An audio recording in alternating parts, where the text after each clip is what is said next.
Buenos días a todos. Es un placer tenerlos a todos con nosotros el día de hoy. Estábamos esperando esos breves minutos para dar inicio, esperando que el público se pueda conectar. Sean todos bienvenidos. En nombre de la Asociación de Mercado de Capitales de las Américas, Amerca, y todas las bolsas que la conforman, les damos la más cordial bienvenida a este primer miércoles bursátiles de las Américas, por segundo año en un formato virtual. Los invitamos a compartir con nosotros este día y compartir a través de plataformas digitales utilizando el hashtag Amerca. Sin más, recibimos ahora a Maricruz Aparicio, presidenta de Amerca, quien nos compartirá sus palabras de bienvenida. Muchas gracias, Diana. Buenos días a todos. Realmente para Amerca es un verdadero honor y privilegio que estén con nosotros el día de hoy. En nombre de la Asociación de Mercados de Capitales de las Américas, cuya bolsas integradas son República Dominicana, Guatemala, Honduras, El Salvador, Nicaragua, Costa Rica, Panamá, Curazao, Quito y Guayaquil, les damos la más cordial bienvenida a esta segunda edición de los miércoles bursátiles, el cual busca fortalecer nuestra educación bursátil, así como los lazos de nuestros negocios transfronterizos. Este evento se desarrollará iniciando el día de hoy, 13 de octubre, y continuará los próximos miércoles 20 y 27 de octubre, finalizando el 3 de noviembre.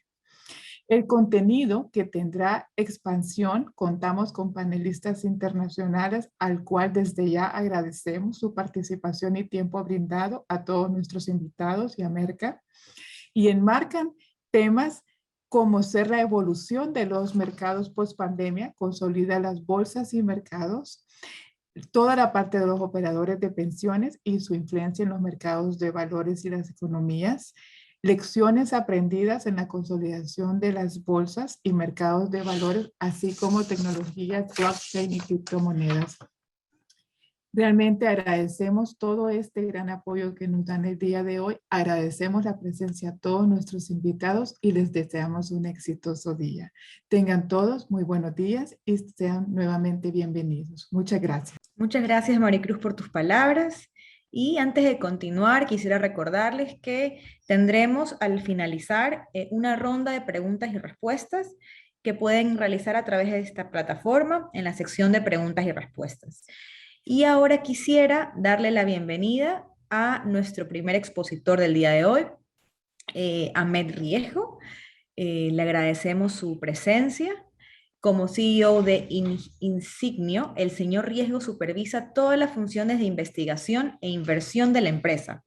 Esto incluye la estrategia de inversión, el diseño y la implementación de visiones del mercado global de la empresa y la asignación de activos, comunicándolas a sus clientes y al público, administrando las carteras modelo de la empresa.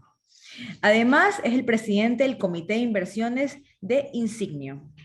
Antes de asumir esta función, el señor Riesgo fue el estratega jefe de inversiones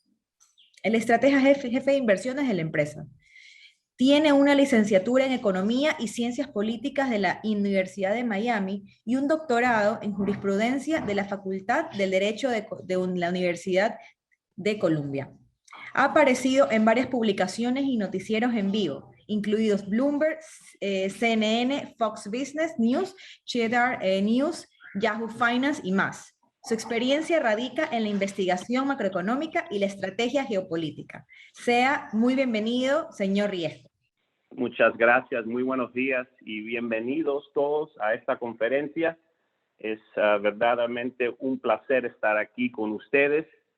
Le doy las gracias al Grupo Américas por la invitación y me encanta estar aquí con ustedes hoy día. Bueno, en muchos aspectos este año ha sido más difícil para invertir que el anterior, especialmente después de las primeras cuarentenas. En esencia, prácticamente cualquier cosa que se hubiera comprado después de abril del 2020 muy probablemente subió, mientras que el trade reflacionario se extendía por todo el mundo tras un estímulo monetario masivo, así como un estímulo fiscal históricamente alto. En lo que va de este año, y probablemente en el futuro cercano, se justifica una postura más táctica. Esta es una que considera valorizaciones, el costo del dinero y consideraciones geopolíticas y sociales que hasta ahora estaban olvidadas. La política pública la abordaremos más adelante, ya que los cambios políticos que se avenicen en Estados Unidos tendrán implicaciones reales en el mercado mundial. Esta será la materia de nuestro gran tema de hoy, el ataque regulatorio que se avecina contra las empresas estadounidenses megacap. Pero primero, comencemos como solemos hacer con el panorama macroeconómico global a corto plazo y nuestros cambios tácticos en la asignación de activos para el cuarto trimestre. La primera pregunta que nos hacemos siempre es, ¿dónde estamos en el ciclo económico?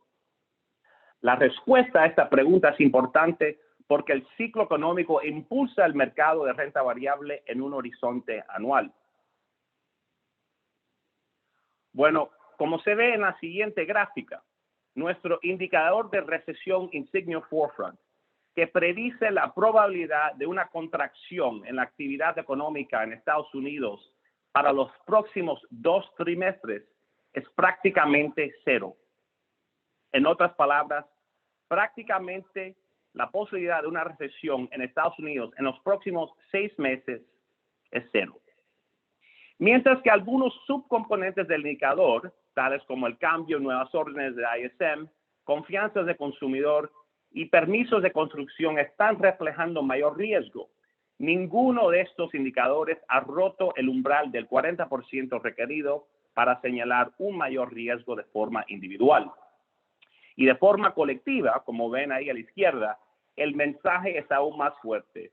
La probabilidad de recesión 2 trimestres hacia adelante está en cero.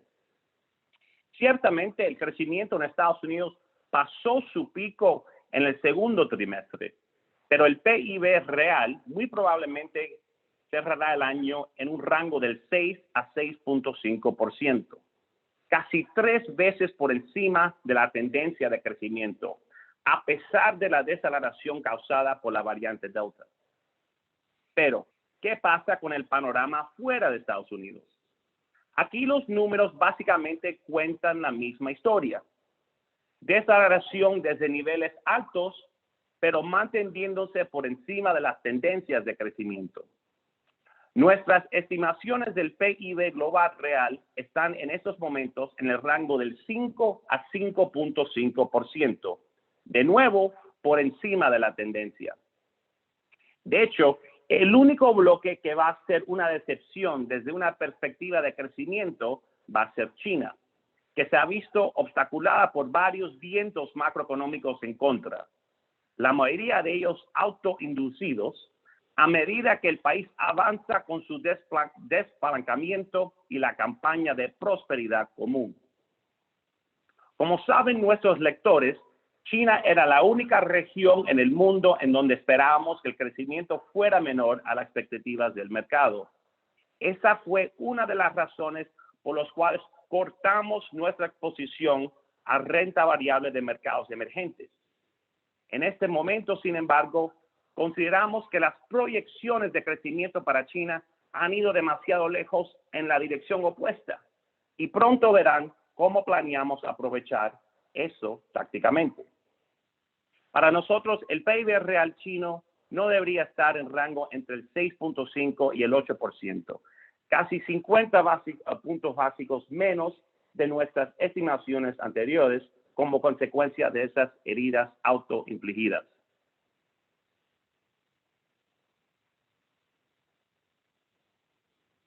Perdón. Sin embargo, en general, seguimos siendo optimistas sobre el crecimiento global y seguimos considerando que es probable que estemos en la etapa intermedia o final de una expansión del ciclo económico que comenzó en el 2009 después de la crisis financiera mundial, que fue interrumpida momentáneamente por la pandemia del año pasado. A pesar del desliz ocasionado por la variante Delta durante el verano, una política monetaria todavía expansiva, el excesivo de ahorro acumulado y el fuerte crecimiento de los ingresos deberían continuar impulsando la actividad económica y los mercados financieros, incluso si algunos están dejándose llevar por las emociones causadas por mayores expectativas. Sin embargo, la política fiscal pasará de ser un viento de cola en el 2021 a un viento en contra a lo largo del 2022, en caso de que no se aprueben nuevas iniciativas fiscales en Estados Unidos o en Europa, que no es nuestro escenario base, pero sí es un riesgo que deberemos monitorear. Por ahora estamos incorporando una carga fiscal global del menos 0.5%. Los riesgos a la baja de nuestro panorama son los siguientes. Número 1, los bancos centrales potencialmente más hawkish, implementando una política monetaria contractiva muy rápido y o más allá de lo necesario. Segundo, un error en la política china durante la reestructuración de Evergrande que no sea suficiente para apoyar el desarrollo económico durante esta fase muy importante. Tercero, el debate sobre el techo de la deuda de Estados Unidos se convierte en una arma política como el 2011.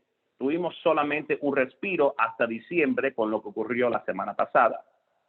Cuarto, inversionistas minoritarios saliendo del mercado, los famosos retail investors. Y 5, y es el menos de los riesgos, son olas otoñales de la variante Delta, trayendo consigo mayores debilidades en materia de crecimiento. En términos de tasas, hay que recordar que el ritmo suele ser más importante que la dirección.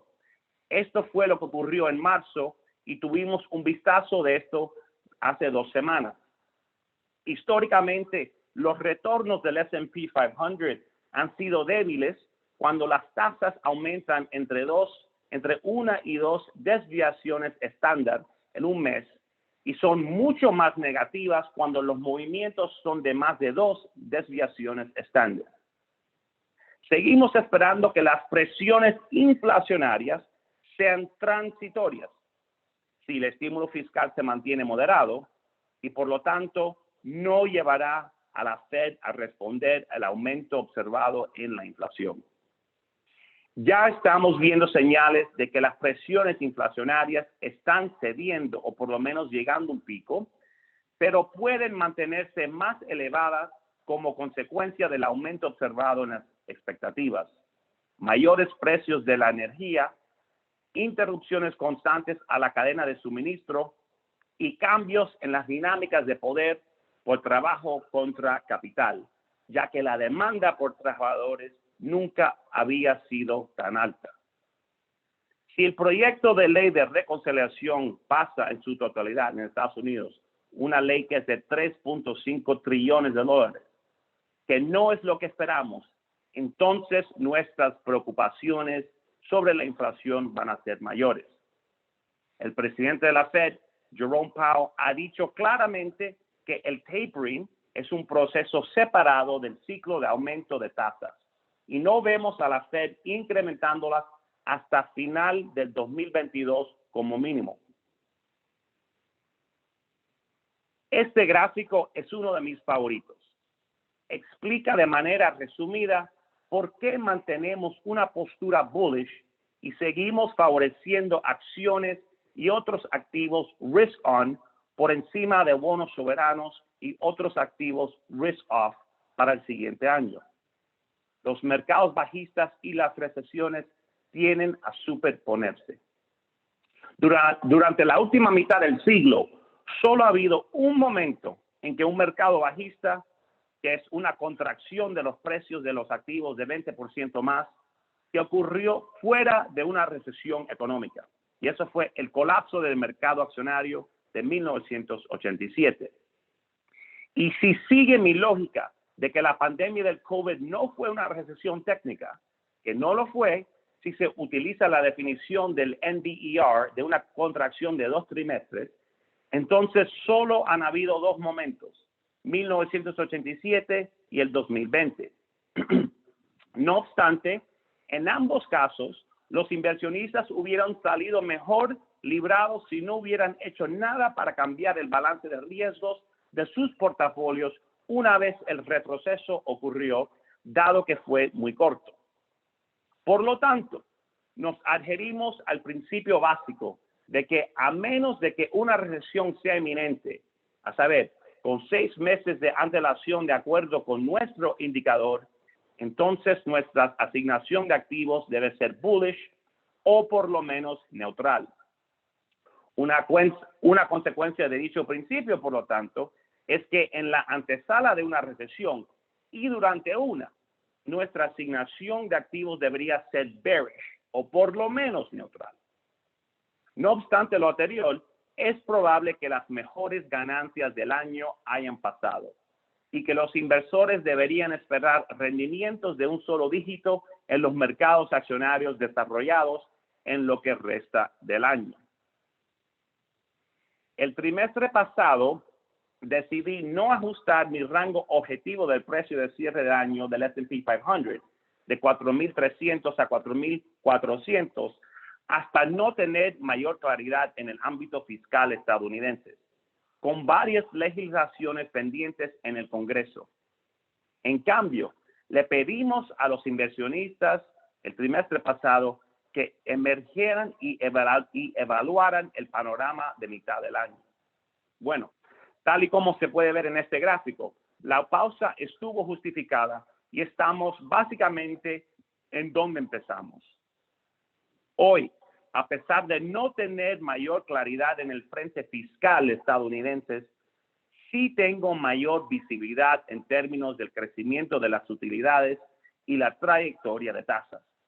Por lo tanto, mi nuevo objetivo para el S&P 500 para el cierre del año se ubica en un rango de entre 4.600 y 4.700. Para el bono del Tesoro a 10 años, redujimos nuestro rango objetivo de 1.9 a 2% a un nuevo rango de 1.7 a 1.8% en el bono de 10 años. Pero por debajo de la superficie, estamos realizando modificaciones tácticas al portafolio. Nuestra asignación global de activos se puede resumir de la siguiente manera.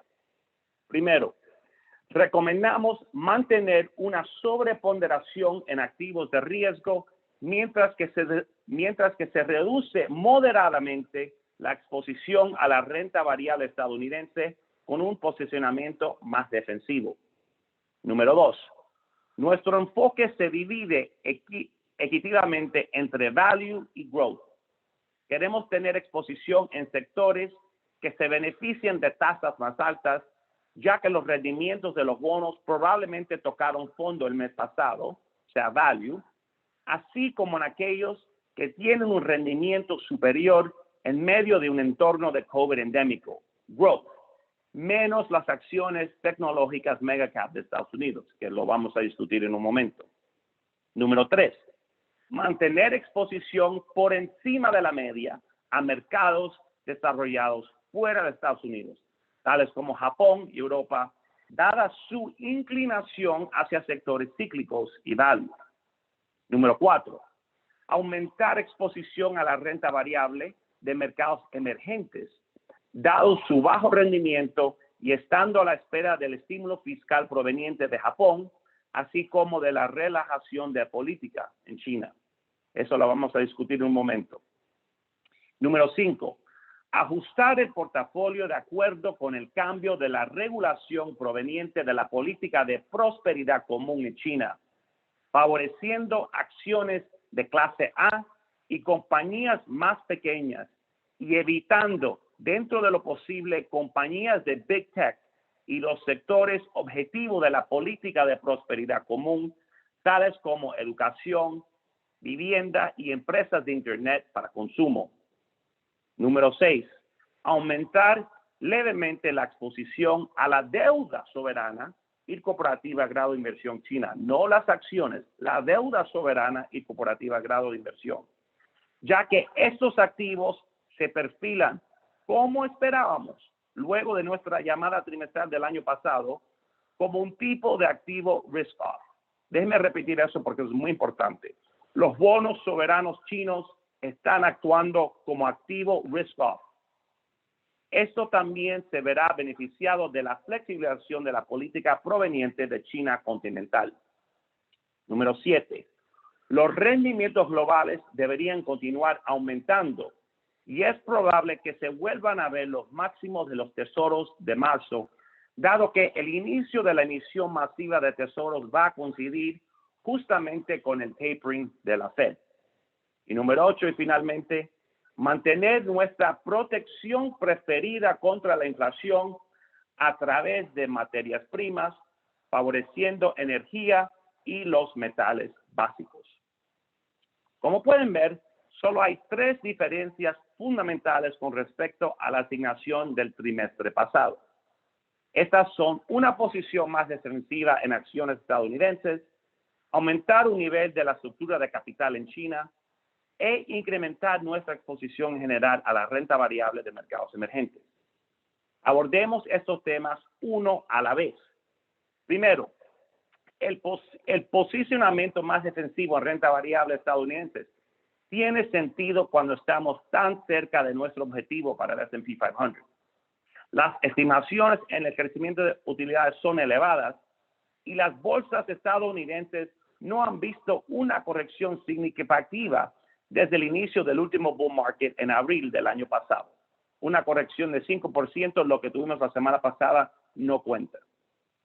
Eso podría hacerse a través de distintas estrategias que reducen el beta a comparación del mercado en general, tales como covered calls. Por ejemplo, en nuestras carteras portafolios, modelos portafolios que se llaman IMAPs, por ejemplo, decidimos tomar parte de nuestra asignación del S&P 500 y rebalancearla a una estrategia Shiller Tape. No estamos adoptando una postura más defensiva porque el sentimiento de los inversionistas ya se ha vuelto muy bearish. Al 15 de septiembre, la encuesta de sentimiento de la Asociación de Inversionistas Individuales reveló que el sentimiento bullish colapsó luego de observar que los bears excedieron a los bulls por casi 17 puntos, siendo este uno de los mayores márgenes que se han registrado en este índice. Por lo tanto, nuestras sensibilidades contrarias nos informan que cualquier caída en la renta variable estadounidense probablemente será bastante fugaz, se revertiría rápidamente o incluso podría no ocurrir, dado el amplio sentimiento negativo en los mercados. En segunda instancia, compramos más deuda soberana y grado de inversión china. Luego de abrir esta posición en el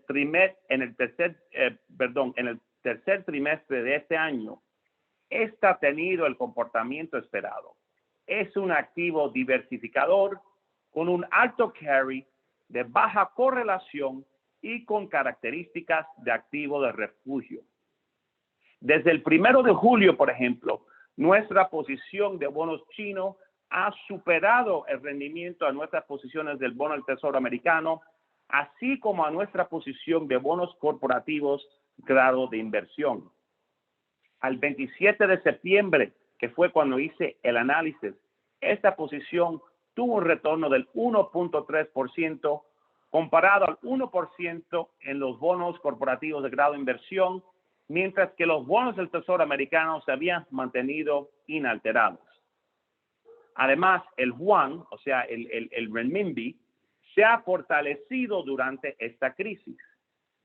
Este mejor comportamiento es notable, dado que los mercados mundiales se han visto afectados por varios episodios de sell-off de riesgos procedentes de China. Estos han incluido cuarentenas severas, una desaceleración económica, reformas punitivas en términos regulatorios y que afectaron directamente a la industria, así como el impago del promotor inmobiliario más endeudado del mundo, Evergrande.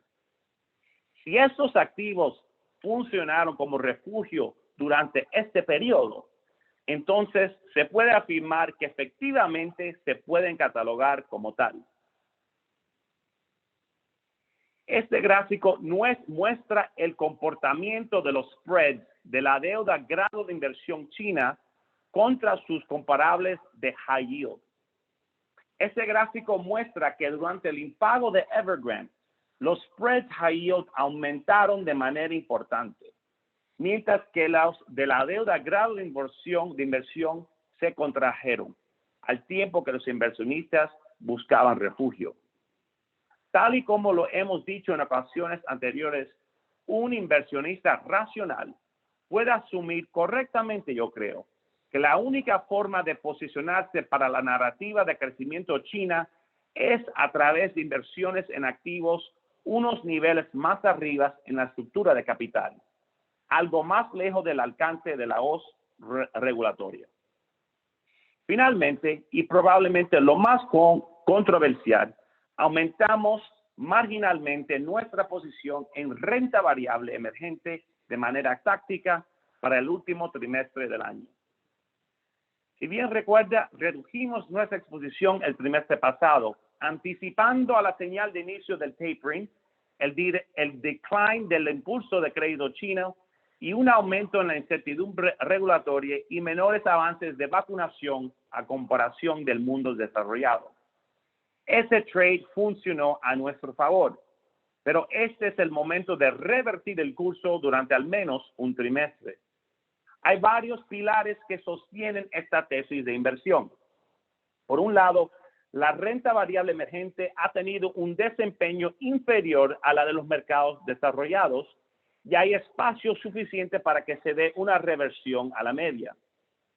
Los dos últimos momentos en la historia en los que la renta variable emergente presentó un rendimiento inferior a los de los mercados desarrollados de un 20%, que ocurrió en el segundo semestre del 2015 y a mediados del 2018, fueron seguidos por un periodo en el que los mercados emergentes obtuvieron un rendimiento que fue superior entre un 10 y 15%.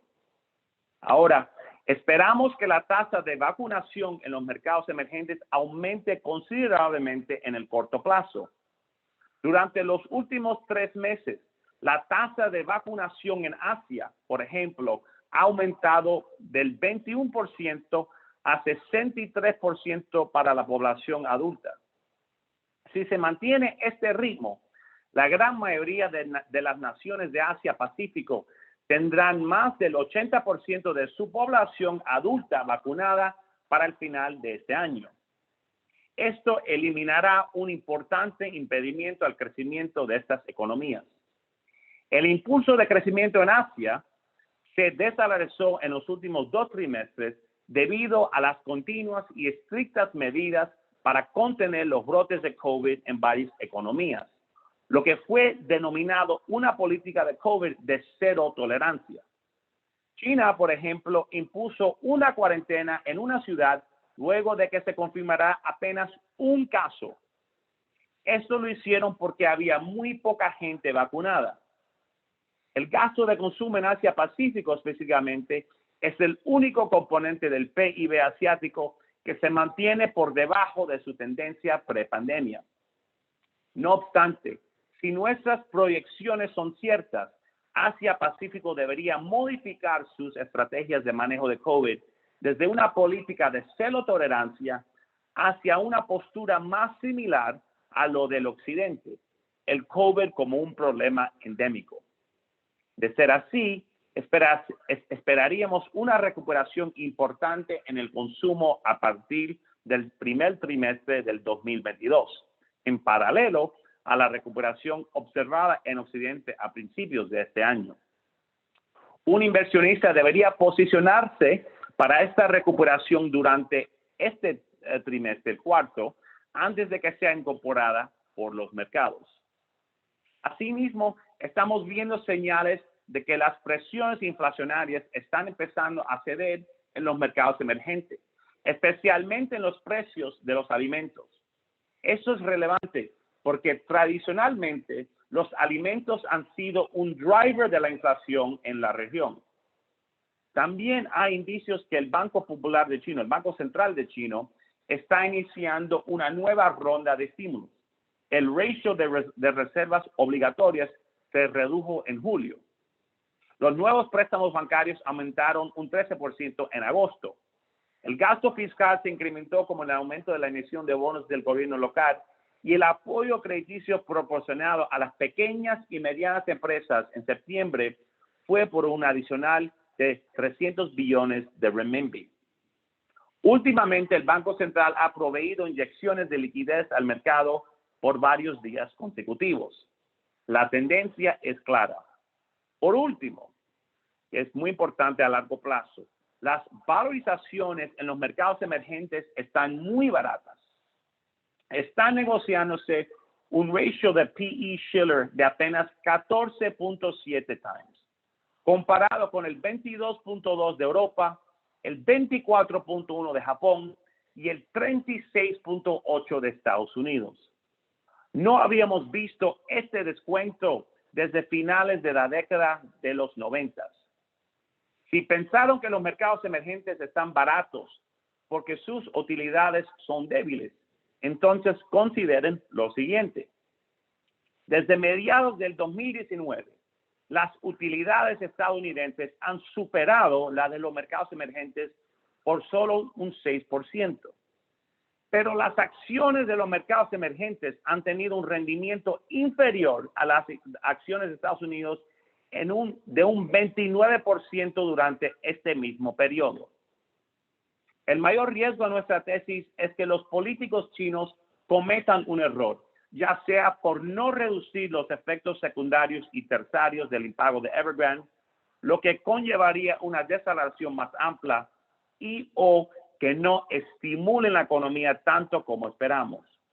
Este último riesgo para nosotros es más probable que el primero, ya que anteriormente existía un sesgo de solo promulgar temas de prosperidad común y despalancar la economía.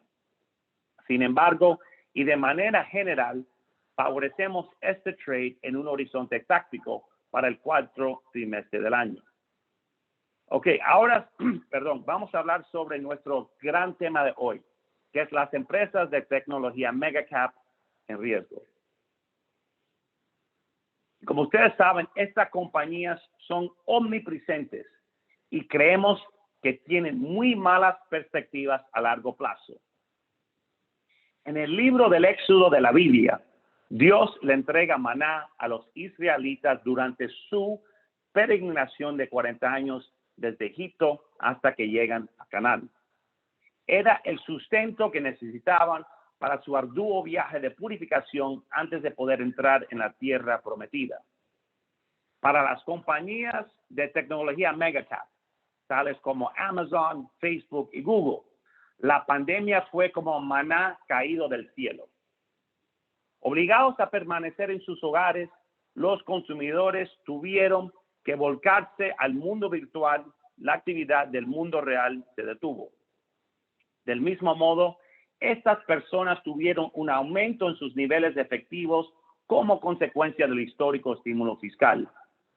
Lo anterior resultó en ingresos no vistos antes y con las tasas de interés alcanzando nuevos mínimos, los múltiplos del P/E ratio para estas acciones de growth alcanzaron nuevos máximos. Mientras volvemos a la normalidad, todos esos vientos de cola se convirtieran en vientos en contra. Los consumidores van a gastar menos en bienes y más en servicios, y los mayores niveles de tasas van a afectar de forma no menor sus flujos de caja descontados futuros, lo que a su vez va a comprimir los múltiplos. Las posiciones en estos nombres están muy cargadas. ¿Quién no tiene acción de Amazon? Entonces, ¿quién queda para comprar? Salir de estas también podría ser doloroso.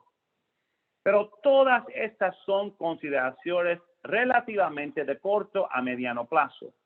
La mayor preocupación, como siempre, debería ser la tendencia a largo plazo. El argumento de mayor relevancia para salir de estas posiciones de empresas megacap estadounidenses es que van a estar sujetas a un ataque regulatorio oneroso durante los próximos años. ¿Cómo se ve este riesgo en el largo plazo?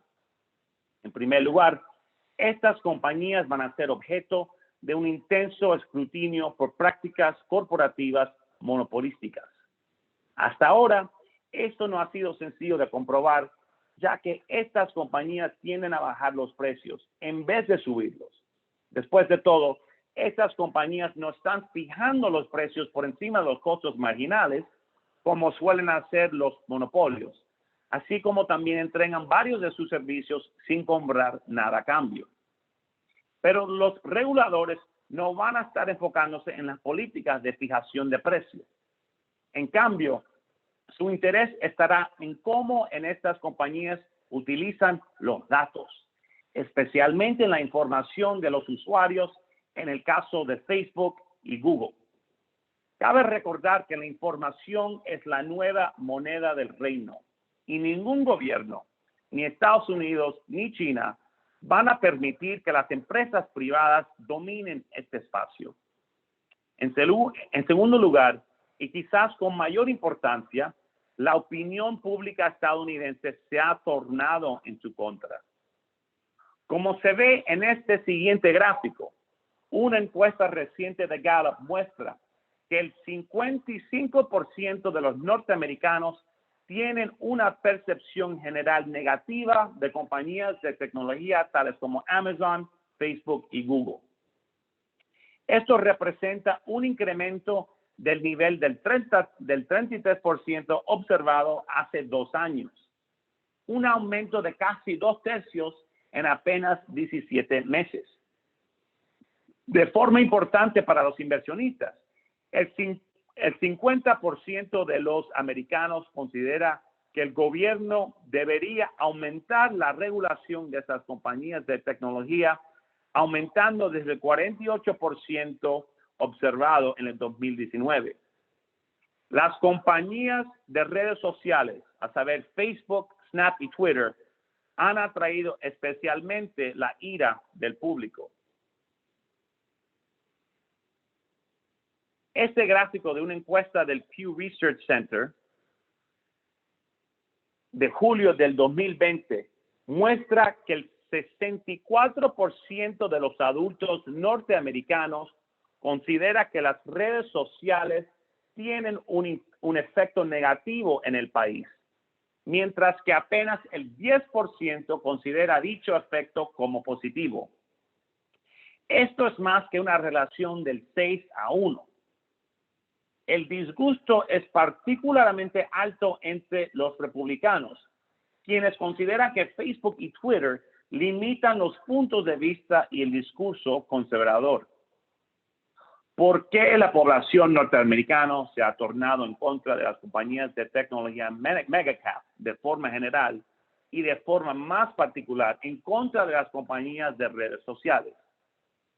Bueno, hay una creciente evidencia de que el uso de las redes sociales es altamente perjudicial para la salud mental de los jóvenes.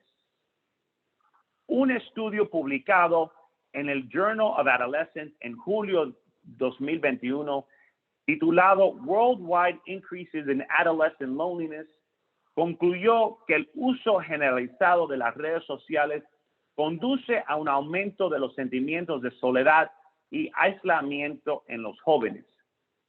Del mismo modo, como se ve en este gráfico, el problema es de talla mundial, con un aumento relevante observado en los países de habla inglesa, en Europa, América Latina y Asia Oriental desde el 2010 hasta la fecha.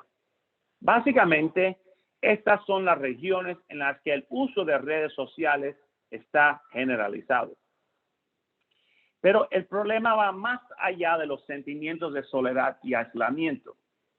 De hecho, parece que ahora está mutuando para convertirse en un problema de salud mental, particularmente en niñas, y está afectando por igual a todos los géneros, grupos de edad y grupos raciales étnicos.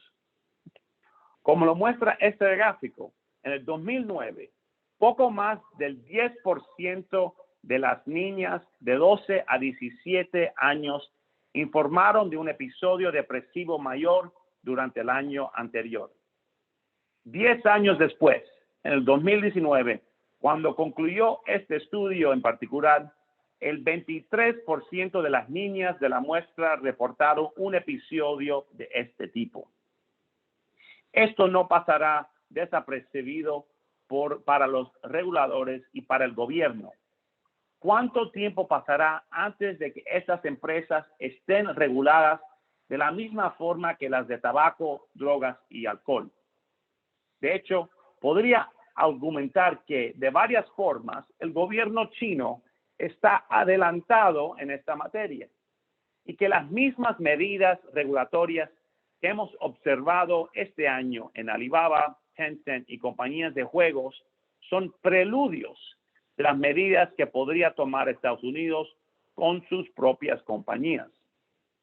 Es lógico que la respuesta norteamericana a la creciente ubicuidad de las compañías de tecnología megacap debe provenir de un proceso democrático y de consensos, un proceso a veces largo y complicado, contrario a la llamada telefónica unilateral y autoritaria de China de un burócrata. Pero tal y como hemos visto, el consenso alrededor de un aumento en la regulación ya está aquí. Ahora, lo único que hacemos es debemos esperar a que el proceso democrático se ponga a la altura. En nuestra opinión, es solo cuestión de tiempo antes de que se manifieste en una política pública y en un mayor escrutinio regulatorio. Con las elevadas valorizaciones entre las megacaps de Estados Unidos, por ejemplo, los múltiples PE forward de estas empresas todavía están por encima del 80, mientras que el del S&P 500 es solo 22. Será difícil justificar esos múltiplos. De hecho, tendrían que aumentar las utilidades aproximadamente un 30% por año durante los próximos 5 años para simplemente cumplir con las elevadas expectativas de los analistas. Cabe recordar que cada década tiene su burbuja. Inequívocamente, la década del 2010 le perteneció a las compañías de tecnología megacap. Mi apuesta es que la década de los 2020 le va a pertenecer a algo más.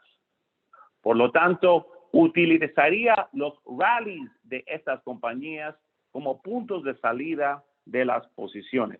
Ok, voy a hacer unos comentarios breves de Latinoamérica. Retomando donde quedamos el trimestre pasado, parece extraño decir que no ha cambiado nada, pero al mismo tiempo ha cambiado mucho en la región.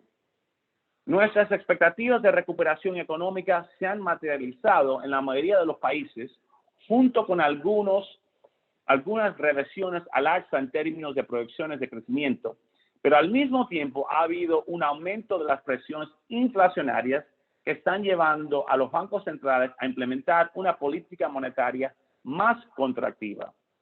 Además, Estados Unidos parece dispuesto a anunciar finalmente el comienzo del tapering en noviembre. El petróleo se ha mantenido relativamente alcista durante los últimos meses. El verano también trajo volatilidad adicional de China, incluso aunque fueran más contenidos renovados temores por COVID-19. En términos generales, y al igual que el resto del mundo, la TAM continuó su recuperación económica del retroceso causado por la pandemia, en medio de un aumento en las tasas de vacunación contra el COVID-19. Esta tendencia, junto con una reapertura más visible de las economías, ha impulsado el consumo en la región, además de sentar las bases para que se generen presiones inflacionarias que parecen ser más permanentes de lo esperado.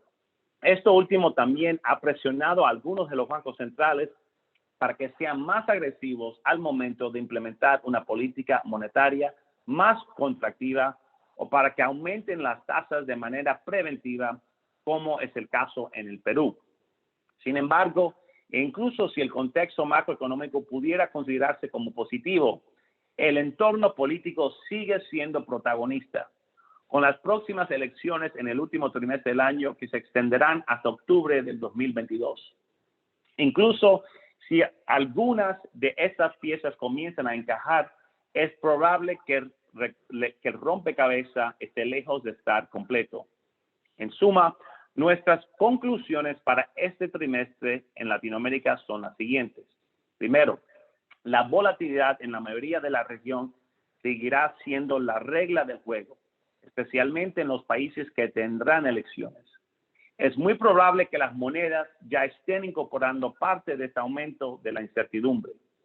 Número 2, en términos de inversiones, México parece ser una apuesta atractiva, considerando que la volatilidad no ha estado tan presente, o por lo menos no en el mismo grado que sus pares. La estabilidad fiscal y política parece favorecer las inversiones en el país, así como un ciclo de aumento de tasas que parecería estar llegando a su fin.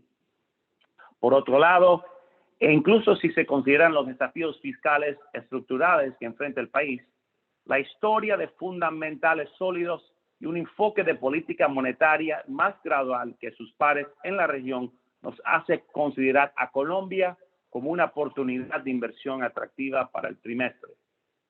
Los riesgos políticos y fiscales continúan siendo la mayor preocupación en Latinoamérica, especialmente si se tienen en cuenta los altos déficits fiscales proyectados para la mayoría de los países, como se puede ver en este gráfico.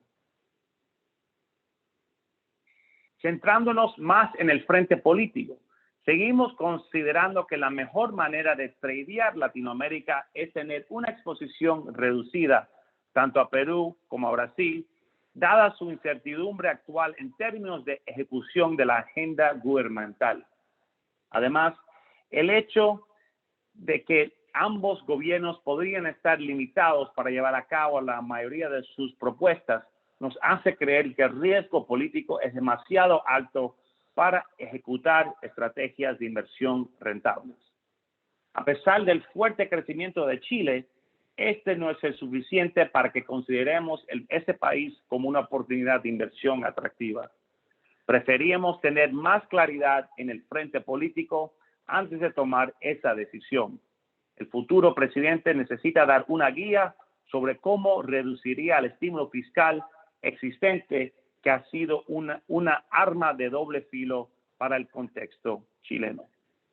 Y con eso termino mis comentarios preparados. Ahora abro la presentación para preguntas que puedan tener. Muchas gracias. Muchísimas gracias, señor Riesgo, por su presentación. Muy interesante. Vamos a tener en este momento el periodo de preguntas y respuestas. Y para que sigan haciendo preguntas en la herramienta de Zoom, puedo empezar con las que hemos recibido durante su presentación. Nos quedó claro que Insignia favorece tener inversiones en compañías de tecnología americanas. ¿Cuál sería entonces el sector dentro del mercado de renta variable al que todavía se le ve potencial de valorización? Sí, como les mencioné, nuestra perspectiva a largo plazo, y quiero estar claro, no le estoy diciendo y no estamos diciendo a nuestros clientes que vayan y vendan todo lo que tengan de US Mega Cap, que vendan todas sus posiciones de Facebook, que vendan todo Google, que vendan todo Amazon. No es el caso. Lo que le estamos diciendo es que usen los momentos de subida de los precios en estas acciones como momentos de salida, porque a largo plazo creo que la rentabilidad va a ser bastante débil. Ahora, la pregunta es, si no US Mega Cap a largo plazo, ¿en qué?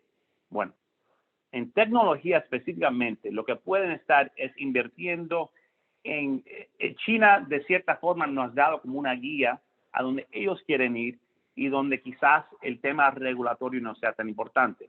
Por ejemplo, estamos mirando manufacturers of tech, o sea, compañías que manufacturan para las tecnologías. Los semiconductors es un sector que nos sigue gustando muchísimo, aunque hay 3 empresas que básicamente dominan ese espacio. Todo lo que tiene que ver en términos de tecnología que no sea en frente al consumidor. No sé si me explico. Las compañías, o sea, no gaming, no Facebook, o sea, tecnologías que van a estar atados a la tecnología, pero no al lado del consumidor. Y al otro lado, como les dije, tenemos como un barbell approach de growth y value. Al otro lado es value, porque si pensamos que estamos entrando en un periodo a largo plazo a donde las tasas en el mundo desarrollado van a suavemente estar subiéndose. El riesgo es que suban demasiado por un brote inflacionario que sea más permanente. En ese caso, uno va a querer estar en sectores que se benefician de ese ambiente. Uno de ellos, por ejemplo, es los bancos. El sector financiero nos gusta muchísimo, ha tenido muy buenos retornos este año y nos sigue gustando a largo plazo. Fíjense que es lo opuesto de la década del año pasado. La década pasada los bancos no hicieron nada y los mega caps fueron los únicos que subieron. Yo creo que es muy probable que los próximos 10 años sea algo al reverso. No que los bancos tengan el mismo retorno que los mega caps, no estoy diciendo que la próxima burbuja o que el próximo big bull market va a ser los bancos, pero sí creo que van a tener retornos mucho más atractivos que lo que tuvieron los últimos 10 años. También todo lo que es atado a lo que es green energy, ¿verdad? Las compañías de clean energy, el sector de energía es uno que me sigue gustando, me ha gustado muchísimo este año y lo tenemos como overweight en nuestras carteras y me siguen gustando. Lo irónico del movimiento a clean energy a largo plazo es que las compañías hoy día de energía tradicional no están invirtiendo en CapEx para su proceso de hidrocarburos. ¿Qué pasa? Para mí, a corto plazo, el precio del petróleo va a seguir subiendo, porque precisamente las compañías no han invertido en el petróleo porque saben que a largo plazo el petróleo está muerto. La ironía es que al corto plazo el precio yo creo que va a seguir subiendo. Eso es un sector que me gusta también a corto plazo. Muchísimas gracias. Tenemos varias preguntas también en relación a la crisis logística mundial, la falta de contenedores, aumento de gas en Europa. Entonces, Sí. ¿cuál es su proyección en ese sentido? ¿A corto plazo, mediano o largo plazo? Sí, lo que vemos de los supply chain bottlenecks, para decirlo en inglés, que es como yo conozco mejor la frase, es que casi todas están causadas por temas relacionados a la pandemia, lo cual quiere decir que para nosotros no van a tener, no se van a mantener permanentes, van a ser brotes transitorios. Lo que nos preocuparía es si empezamos a ver subidas en los sueldos de lo que se llama middle y upper income sectores. Por ejemplo, les doy un ejemplo. En Estados Unidos, el único sector, que ha tenido un impulso alto en los sueldos son lo que se llama aquí low income sectors, o sea, los camareros, la gente que trabaja en hoteles, lo que se llama low income sectors, que son sectores que por razones de la pandemia y por los beneficios que ha dado el Estado, la gente no quiere regresar a trabajar porque están ganando tanto en casa. Eso no creo que es una condición permanente y eso se va a aliviar a través del tiempo. Si empezamos a ver subidas de sueldo, subiendo más en la jerarquía de los sueldos, entonces sí nos vamos a preocupar mucho más. Para ponerlo en forma breve, no estoy tan preocupado a corto plazo por la inflación como algunas redes sociales o las noticias quizás recién, pero sí estoy más cauteloso sobre el panorama de inflación a mediano y a largo plazo de inflación, porque sí creo que hay temas estructurales que han cambiado en el mundo que a largo plazo van a impulsar la inflación más alto y vamos a empezar a estar en un régimen de inflación más alto a lo que hemos visto los últimos 30 años. Parte de eso es la demografía, parte de eso es la rivalidad entre China y Estados Unidos. La gente se está poniendo más vieja, hay menos trabajadores, varios factores que son fuera de la providencia de un gobierno específico y son más tendencias geopolíticas a largo plazo que en verdad ningún gobierno puede hacer nada para cambiar. Y en esos momentos uno va a querer estar en sectores y en inversiones que operen buenos en un ambiente de alta inflación. En este momento, nuestras posiciones de inflación, como les mencioné, las tenemos como un hedge en nuestros portafolios. A mediano y a largo plazo, el portafolio va a estar creado alrededor de un escenario inflacionario. Y ahí van a querer estar en real estate, en sectores de value, en commodities, eso en inflation adjusted, bonos, tipos así, cosas así. Muchísimas gracias. Nos quedamos un poco cortos para contestar preguntas, pero podemos compartir los detalles de contacto y a través de América también podemos contestar las preguntas que quedaron pendientes. Todas fueron excelentes y le agradecemos enormemente su presencia, su presentación y acompañarnos en este primer miércoles bursátiles en las Américas, señor Riesgo. Ha sido un gusto escucharlo esta mañana y de esta manera damos por concluido el primer miércoles bursátiles de las Américas. Los esperamos el Bueno, próximo muchas gracias a todos. Gracias. Los esperamos el próximo miércoles 20 de octubre en el panel Operadores de Pensiones y su influencia en los mercados de valores y las economías. Proyección hacia el futuro. Muchas gracias por acompañarnos, compartiremos la presentación y cualquier duda vamos a dejar nuestros contactos y les enviaremos también información a los correos de los participantes que fueron registrados y estuvieron asistiendo este día. Que tengan un excelente día. Hasta pronto. Muchísimas gracias.